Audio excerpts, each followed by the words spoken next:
What's up, YouTube fans? Today we're going to take a look at the HeatBoys TMNT Mecha Shredder.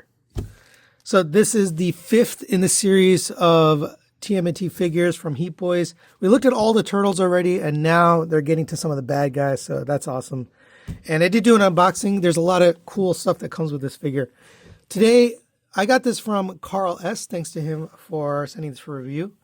And today, I'm actually using a new camera, so you'll have to forgive me. I'm still figuring out the settings and all of that, but hopefully you get a better picture, better quality out of this. But let's take a look at this guy.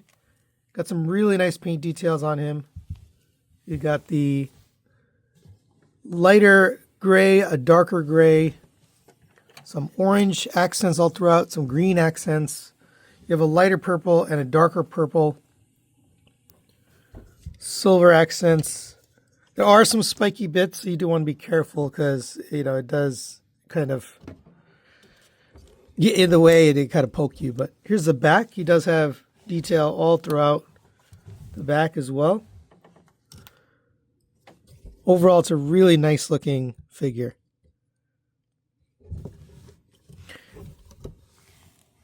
Before we get some of the accessories and things attached, I know it doesn't look right without his cape, but we're going to do most of the review without the cape. So I just want to show you that right away. If you come to the back here and you slide off this cover, you'll see there's a slot right there. And you'll bring this in. Now they call this, in the instruction book, they call this the backpack. But you can't really separate the cape from it. So it's not really a backpack to me, it's just the cape mount. But this will plug in that spot where we remove the other one.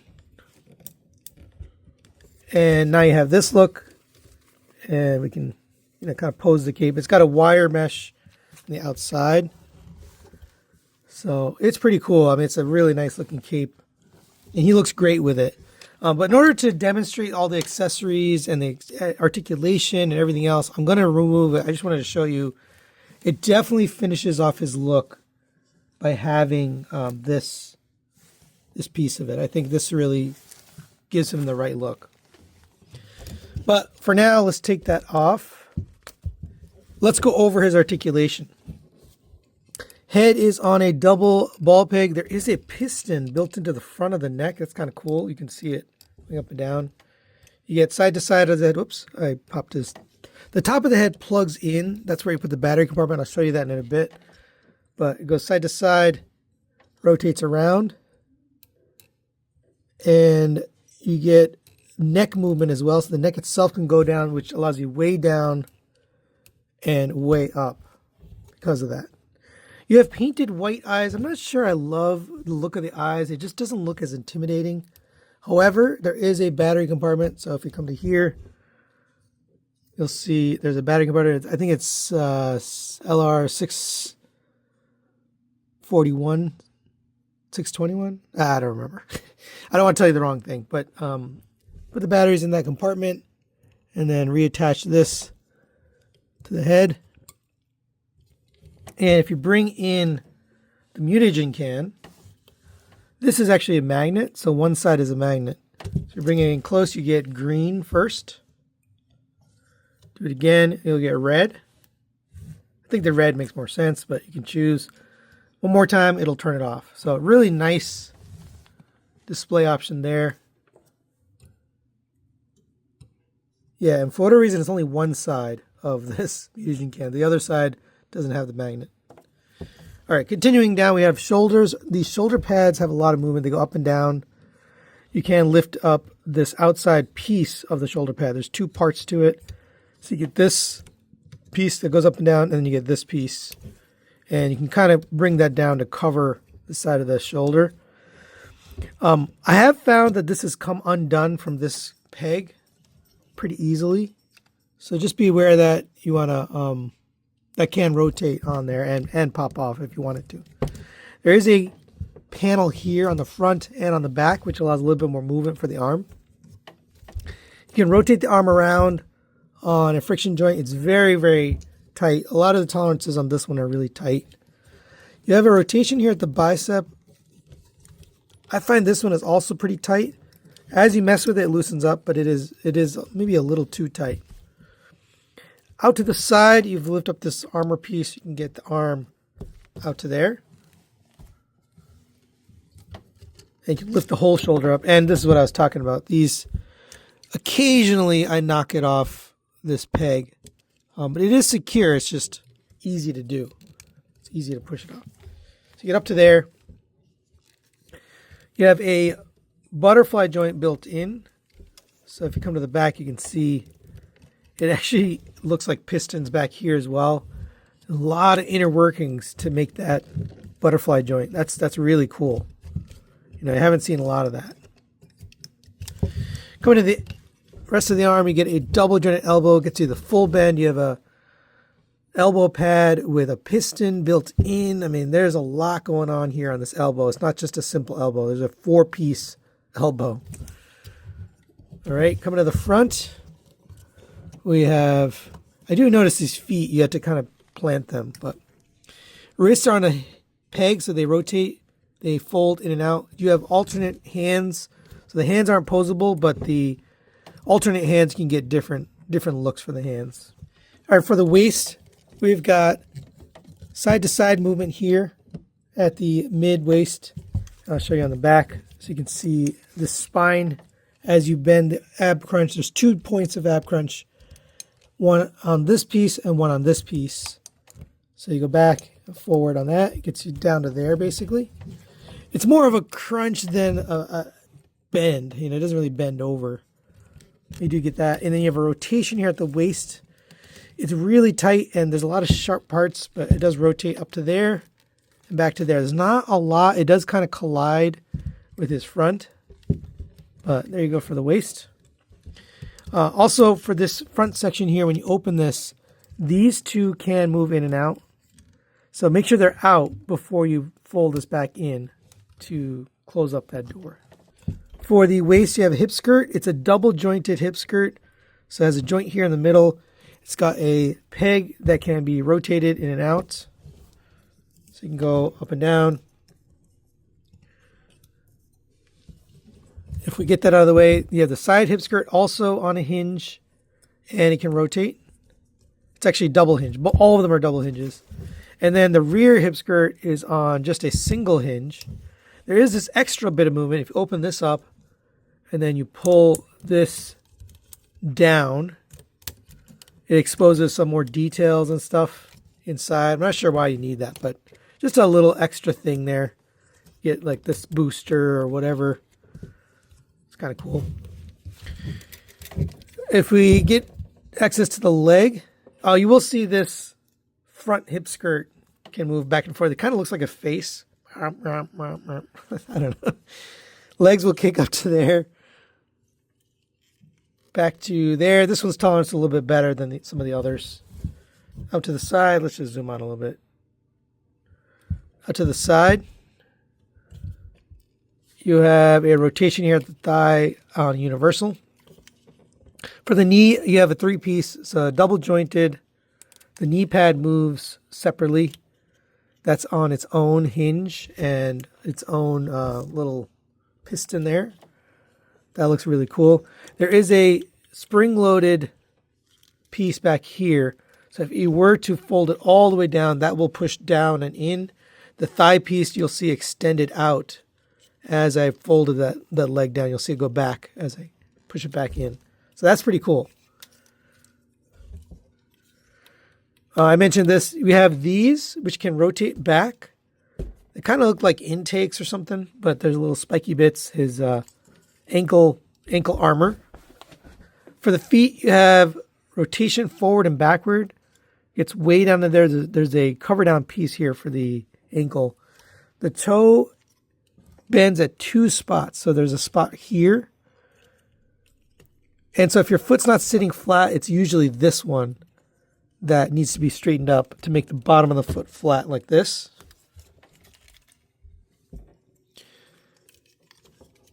We get tilt all the way back to here. If you come to the back, you'll see there's this.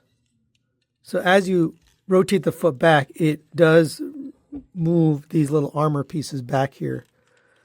So there's a lot going on here with the foot. I mean, there's just tons and tons of articulation. All right, now we'll take a look at the accessories. Like I mentioned earlier, I'm going to save the cape for last, just so you can see everything clearly without the cape covering it up. But we'll start off with the alternate hands. So he comes with a ton of alternate hands. I'm just going to show you one of each. So you get two of these. For each of them, you get two sets, but there's an open, expressive hand. You can pop that. It's a ball joint, but it can be a little bit tight. So you have this look. We get clawing hands like this. And again, get two of those. So you can have that kind of look. Also, it can be used to hold one of the guns if you wanted to do that. We also get pointing hands. It's a double finger point, so it's not the typical, but he has this. Well, I guess it's more of a martial arts hand. I don't know, because he has the two fingers, you know, like aiming, whatever. And then the rest of the hands are gripping hands. So let's take a look at those. Here's how it looks. And before we get it installed, let's take a look at the gun. So you get this beautiful gun. It's got a music can up here. The handle is right here, but if you open this up and close it back down, it does move the barrel, which I thought was really cool. It does say Foot Clan 01, since this is first one of the bad guys. And you can put the hand around it. I found it to be a little tricky to get this on. So you might want to heat it up, or use a hair dryer and just get these a little bit more pliable, because it is a little tricky to get this on here. All right, so there's the hand attached. This is definitely something, if I owned this figure, I would just leave this on there. I wouldn't take it off. But now we can get that attached to his hand, and you got this awesome gun. And like I mentioned earlier, you can use this one for, a grip, maybe under here like that. So you get this giant blaster. That looks awesome. He can't store this, so if we take this off, and I guess I'm going to take this hand off as well. Come to the back here. You can use this adapter. So this fits. Let me make sure I have this the right way. This will fit. Make sure it's closed up. This part is not extended. This will fit over here. This one clips underneath the grip. So it looks like something like that. And then this will plug in right here. So you can have storage for that. And you can kind of do whatever you want. But we also get this scythe and mace attached to it. I don't see any way to detach the mace. I found that a little strange. Like, they should allow you to detach it, but there wasn't really an easy way to do that. So for this one, you could use one of the grips that's not a gun grip, and just get this into the hand. Again, it's a little tricky to get some of these weapons into the hands, but hold it like that. Get this over here. And now you have this, and maybe you can put the chain on this side. That's pretty cool. You can also store this weapon if you want. So we can take this off, and you're going to grab this adapter. It looks like a U-shaped attachment point. Come to the back here. This will clip on right here. Actually, I don't know if you can do both. Let's see if we can do both. Maybe we should have done this first. So this will plug in right here.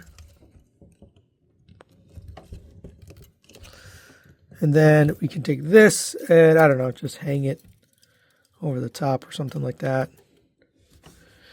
And then we can plug this back into here. So you have that. Now on the other backpack with the cape, there's a center spot, and that actually probably will work a little bit better because it's a little bit further away. But like I mentioned, I wanted to show you all the accessories before we put that cape on there. So I'm just going to leave that off for now.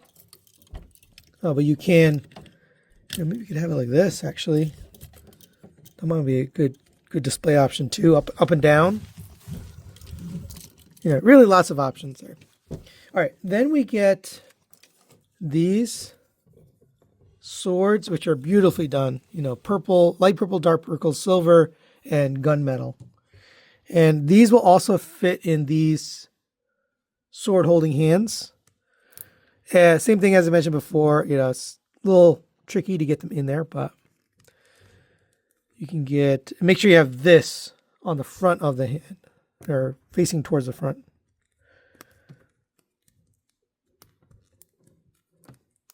Right, and like I mentioned, your best bet is to heat them up. There you go. And we'll swap this out. Give him the sword holding hand. And now you have this look. And of course you get two of those. So if you want, you can have two sword holding hands. You also get some adapters. So if you use this adapter right here, you can attach this right here. And then this can be attached right on his side. And again, there's lots of options. You don't have to do it the way I'm doing it. I'm just showing you one of the options that are there. But you can put this right there. And now we can have that sword. And both of them, obviously, there's a clip for both. All right, next we'll take a look at his claws, which, again, beautifully painted and sculpted and detailed. This has a little gimmick built in. If you open these up, it kind of extends these out and folds these up and folds in on these. Pretty cool. This also has articulation up and down. You can articulate them individually, kind of like a Wolverine claw. These will attach to his arms. If you come to here and we pull this out, you can maybe kind of wiggle it out. It's got a little cover there. Now you have this peg. You can peg this onto there. And now you have these claws. That looks really cool. We can also use these, which will attach right here. And these have a posable claw. And there's a spot for two of them, so you get 4 total. And it's a lot going on, but you know, you could have these things, you know, off, trying to, you know, grab or whatever.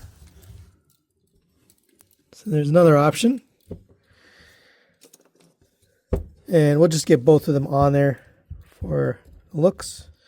All right, another accessory we get is the foot soldier and mini shredder. So you get 2 of these foot soldiers, one with a sword and one with a gun. Looks really good. Also, I've noticed this camera is much better with things close up, but that's cool. And then we get a shredder with his cape and a little sitting shredder. And this is actually the pilot. So you're going to take this. When you open up this little clip, it'll pop open the chest. You'll see that little piece opened up. A little hard to see in there, but there's a seat right in there. And we're going to take this guy and just get him seated right in there. A little trouble because my fingers are too big, but you can get him seated and then just get him pressed in right there. Now you have that pilot. Hard to see just because of the darkness inside, but he does fit in there. And then you can close this close that up, and that'll lock it in place. All right, we also get this blade. It's a spinning blade, so as you hold the middle and rotate, it opens up. I think it's Shoryuken Ninja Star, but this opens up. This can be used in a couple different ways. So one, if you pop this off, they recommend putting it on this little handle and attaching it like this, and then putting that in his hand. I think it looks silly like that, but that is a way you can use it. I don't have a gripping hand here. But let's put a gripping hand on, but you can attach that using a gripping hand as an option. So you can have something like this. Well, my personal preference is to take this and attach it right here. And now he has kind of like a shield. And you can still do the effect, opening and closing it. Just watch out for other stuff that's in the way, but you can still do that. So I find that to be just a better way to do it, but you do have to take off one of the claws in order to do that. All right, last but not least, we have the cape, which is beautiful. All this paint. I think I showed this earlier, but nice soft goods. Kind of a felt-like material on the outside and then smooth material on the inside. Come to the back here, we're going to undo this gun. We can remove this adapter. Actually, the backpack piece came off with it, so even better. Then we're going to attach this in its place. It does kind of collide with all these weapons back here, so just, pose it out to the side like that. Then we can put this back, since we now got rid of the other piece. And this can attach back to you. And like I mentioned earlier, it's easier to attach this with the backpack for the cape than it is with the other one. But now we have this look, and I think that's the way to go. You got to have the cape on him. But you can get everything attached to him if you want. Last but not least, we have the stand. And the stand does have storage down here. So if you want to store, I have some of the attachment parts. This is so you can get him at an angle. I'm not going to use that. And then you have a shorter stand piece. So there's some optional parts. We can also store accessories like the alternate hands or whatever you want in here. It's the same stand we've been getting before. If you come to the bottom, you'll see there is a slot right here in the crotch. There's no need to remove anything. It's already got the slot. Sometimes you got to remove like a holder or whatever, a piece. That will fit right on top. Make sure you push that in nice and secure. And now you can have them up on the stand. And that looks really good. And for a size comparison, unfortunately, I don't have the other HeatBoys turtles. I never bought any for myself. So I'm going to show it here with the Mecha TMNT Shredder 2.0. It's a pretty big bot. I mean, they're all about the same size. They're about this size. It's not any bigger than the others. Maybe has more details and stuff, but it's about the same size. So final recommendations on the HeatBoys TMNT Mecha Shredder. This thing is pretty cool. I'm going to give this a 4 out of 5. I'll recommend it. Overall, I really like the look of it, the accessories, things it comes with. I forgot to mention this Ninja Star here. It can attach to his leg. There's a little adapter. Actually, you can attach it anywhere, but this little circular peg adapter can be plugged in if you remove the panel on his side of his calf, and then you can plug this into there as a display option. And you can still open it up and close it, whatever. But that's really nice. I like the light up eye feature. The fact that you can change the color is really nice. Let's see. You can have the green or the red. I do feel like the white, when it's not lit up, it just looks very boring. And I know they painted it to look more like the cartoon colors, with the white, but I feel like something off with the face when the light's not turned on. It just doesn't look as intimidating. the red eyes especially looks more intimidating. So I think that would have been, my preference. But it's cool that you have the option. So overall, if you're collecting the Mecha TMNT figures, I think you'll enjoy this. It's on par with those. Now, someone told me, actually multiple people told me in the comments that this one is a lot more money. It's like $50 more, actually more than that, maybe $70 more than the other Turtles. And I think some of it has to do with the sculpt. There's a lot of detail and stuff going on with this. It's the same size and the same materials. It's a lot of die cast, a lot of painted parts, really high premium quality plastics, which is the same as the original. So I'm not really sure why this one is a premium price over the others. But I do think it's good. I think it's well made, and it is a premium product that demands a premium price. That's it for today. Thanks for watching. Thanks to Carl S. for sending this for review, and we'll see you next time.